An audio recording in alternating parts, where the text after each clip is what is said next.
Já de volta ao seu programa. Gente, olha, uma pesquisa realizada pelo Instituto Nielsen aponta que a população brasileira é a mais insatisfeita com o peso. Cerca de 60% da população se acha pouco ou muito gorda, ou muito magra ou muito gorda. Na resposta, 43% dos brasileiros disseram que se acham um pouco acima do peso, 16% acima do peso e 3% muito acima, o que dá um total de 62% de pessoas insatisfeitas com o próprio corpo. As pessoas não estão felizes com o que elas estão vendo no espelho. Quais são, doutora, os fatores que levam as pessoas a terem sobrepeso, obesidade 1, 2, mórbida?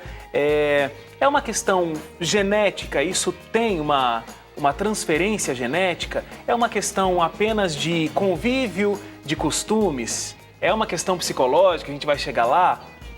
Na verdade, é uma somatória de coisas. Nós conhecemos pessoas, todo gordinho conhece uma pessoa que come bastante e é magra. Fala, eu tenho até raiva eu conheço e dessa tenho raiva pessoa. também. Dá uma raiva dessa pessoa. Mas aquela pessoa, constitucionalmente, ela é mais magra mesmo. Mas a maioria das pessoas, se comer de uma forma inadequada, o organismo ele é econômico com energia, ele não joga energia fora. Se você comeu e não gastou, de uma forma geral, aquilo vai ser guardado no tecido adiposo. E existe o fator genético, existe o fator de hábitos. Nós sabemos que o padrão alimentar é passado de mãe para filha. Então, nós temos famílias de obesos por questões genéticas e por questões comportamentais mesmo.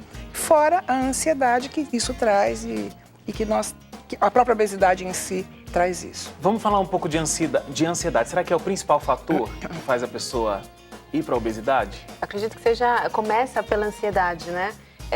Essa questão de também não resolver. Às vezes ela pode estar no sobrepeso e aí ela começa com essa ansiedade de perder o peso, só que como não perde o peso, aí ela come mais para tirar essa ansiedade. Então a resolução dos problemas dela é a partir da comida, né? Ela recebe o mundo através da comida. Por que a gente tem isso? Por que a gente acha que comendo a gente vai resolver a situação? Tem umas teorias, né? Vou destacar uma que fala sobre essa questão do alimento, né? Quando a gente chora quando é criança, logo a gente recebe ali uma mamadeira ou o seio da mãe. Então, de acordo com essa percepção da mãe, ela pode resolver tudo colocando a mamadeira na boca do bebê. Às vezes o bebê está com dor, às vezes é outra coisa, mas sempre é a comida. Então, sempre a comida é um alívio de algo que está incomodando. E na relação com o adulto, vem essa questão, algo me incomoda. Ao invés de resolver, come. Primeiro come. Então, essa ansiedade de resolver as coisas, mas essa compulsão. Em alguns casos, não em todos, né? Alguns é realmente essa questão de reeducar-se na parte da alimentação, mas de que vai resolvendo seus problemas, mas antes come de uma maneira exagerada para tirar primeiro aquela ansiedade inicial. Vamos falar de tratamento. Como é que a gente cuida da obesidade?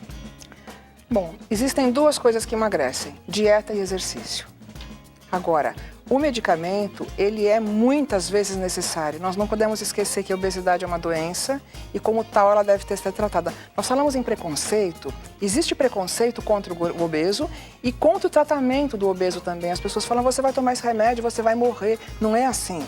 Quando bem indicado, os anorexígenos são uma boa arma para tratar a obesidade. Ninguém questiona em dar remédio para pressão alta, mas questiona em dar remédio para obesidade. Eu acho que é muito parecido com o quadro de depressão, né? Sim, que também existe muito preconceito. Existe, realmente. Até no mundo cristão, as pessoas começam a falar assim, mas você está deprimido porque você não confia em Deus. Que isso, vai tomar remédio?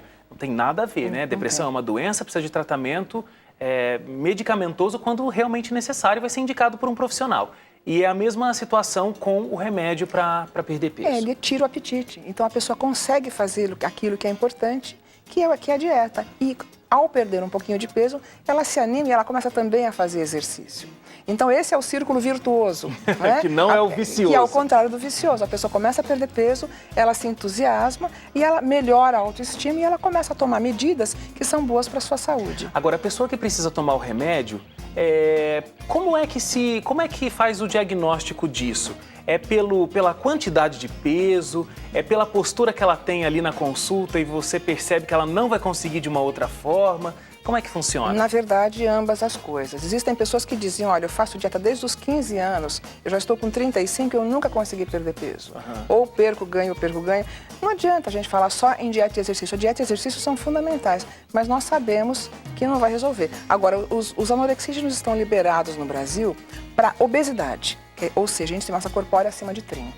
Antes, não existe uma liberação oficial para o uso dos anorexígenos. Antes disso, é dieta e exercício. Você acha que o tratamento psicológico contribui para essa perda de peso? A doutora até sinalizou, né, que é importante. Eu acredito que junto com toda essa questão medicamentosa, esse acompanhamento médico, a psicoterapia vem contribuir para essa questão da ansiedade e da depressão. Geralmente, essa questão da obesidade traz primeiro a questão da ansiedade, depois a depressão mesmo, né? Então, se a gente pensar um pouquinho aí no dia a dia, né, do obeso, vai sentar na cadeira, não consegue sentar na cadeira, não tem roupa que caiba nele, não tem nada que às vezes se ajuste, entrar no carro tem já que é mais fazer difícil. Um voo, passa por um constrangimento. Não cabe nas cadeiras. Então, quer dizer, isso vai migrando para uma depressão. E, juntamente, entender realmente esse comportamento, né? Os conflitos que estão envolvidos nessa questão de se alimentar, né? Tem essa questão genética, a questão orgânica, mas também destacando essa questão do comportamento. Então, a questão da psicoterapia vem auxiliar nessa resolução desses conflitos, quais são as minhas necessidades, por que eu estou descontando na comida algo que eu deveria resolver, e também desse ideal de beleza que a gente tem, né? Ideal de beleza magro, midiático. Né? Midiático, que vem aí contribuindo também para as ansiedades e depressão. Que, aliás, é uma prisão. E as pessoas me perguntam muitas vezes, né? Qual que é o meu peso ideal? Não existe peso ideal. Existe o peso que a pessoa está saudável e se sentindo bem. Porque esse ideal de beleza midiática, ele é uma prisão. E a pessoa fala, eu quero entrar no meu vestido de noiva, mas você está com 60 anos. Não vai você não entrar vai mais. entrar no seu vestido de noiva, não vai entrar. Você tem que perder peso e ficar bem. E é isso que é importante. E as pessoas sabotam a própria dieta, muitas vezes, né? A gente vai conhecer agora a história do Fábio Crispim. Ele estava acima do peso, estava obeso, pronto para fazer a cirurgia de redução do estômago, mas decidiu tentar uma forma diferente e parece que ele tem conseguido resultados. Vamos acompanhar a história do Fábio. Tempo atrás eu fui no médico lá em São Paulo procurar saber um pouco mais sobre fazer a cirurgia do estômago. Porque eu não estava me sentindo bem, eu já vinha de algum tempo com uma tosse crônica, não conseguia trabalhar por conta disso. E lá, conversando com ele identificou que o meu grau de obesidade ele é acima do super obeso, que é acima de 50, o meu IMC. E ele falou, se você é apto a fazer a cirurgia, e só não vamos fazer hoje, porque você precisa me trazer autorização do endócrino, no psicólogo e de um nutricionista. E a psicóloga, que eu estava passando na época, ela ia me dar liberação, só que ela perguntou por que eu não tentava de outra forma. Eu pensei em tentar, não, vou tentar de outro jeito. Conversei com minha esposa e decidimos que eu precisava ir para um centro de recuperação. Aí foi quando eu fui para o Cevisa e mudei minha vida lá. Acho que o maior desafio foi entender que eu precisava seguir aquele tratamento em casa. Eu senti muita vontade, eu não sentia fome. Eu fazia todo o tratamento lá, mas fome eu não passava. Mas chegando lá, ela já de cara me perguntou, você quer fazer uma dieta líquida, que é uma desintoxicação? Eu falei, não, vou encarar. E eu pensei que ia começar só no outro dia, né? Ela pegou o telefone, ligou pro refeitório e falou assim, cancela o café da manhã dele.